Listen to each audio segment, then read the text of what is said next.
ربنا آتنا في الدنيا حسنة. بسم اللہ الرحمن الرحیم. ومن قوم موسیٰ امۃ یہدون بالحق وبہ یعدلون. ترجمہ. اور قوم موسیٰ میں ایک جماعت ایسی بھی ہے جو دین حق کی ہدایت کرتی ہے اور اسی کے مطابق انصاف بھی کرتی ہے. اور ہم نے بنی اسرائیل کو 12 خاندانوں میں تقسیم کر کے سب کی الگ الگ جماعت بنا دی. اور ہم نے موسیٰ کو وحی کی جب ان کی قوم نے ان سے پانی مانگا کہ تم اپنے عصا کو اس پتھر پر مارو. بس کیا تھا، فوراً ہی اس سے 12 چشمے پھوٹ نکلے. ہر شخص نے اپنے پانی پینے کا مقام معلوم کر لیا اور ہم نے ان پر ابر کو سایہ بنا دیا.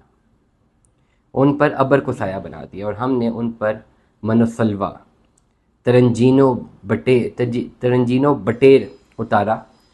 نفیس چیزوں میں سے کھاؤ جو ہم نے تم کو عطا کی ہیں.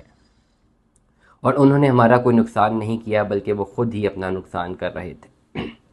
اور جب ان سے کہا گیا کہ تم اس آبادی میں جا کر رہو اور اس سے کھاؤ جہاں سے چاہو، اور زبان سے کہے جانے کا حتتاً توبہ ہے اور دروازے میں جھکے جانا، ہم تمہاری خطائیں معاف کر دیں گے.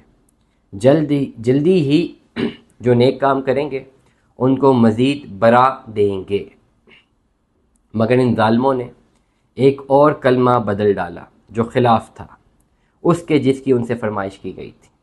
اس پر ہم نے ان پر ایک آفت سماوی بھیج دی اس سبب سے کہ وہ حکم کو ضائع کرتے تھے.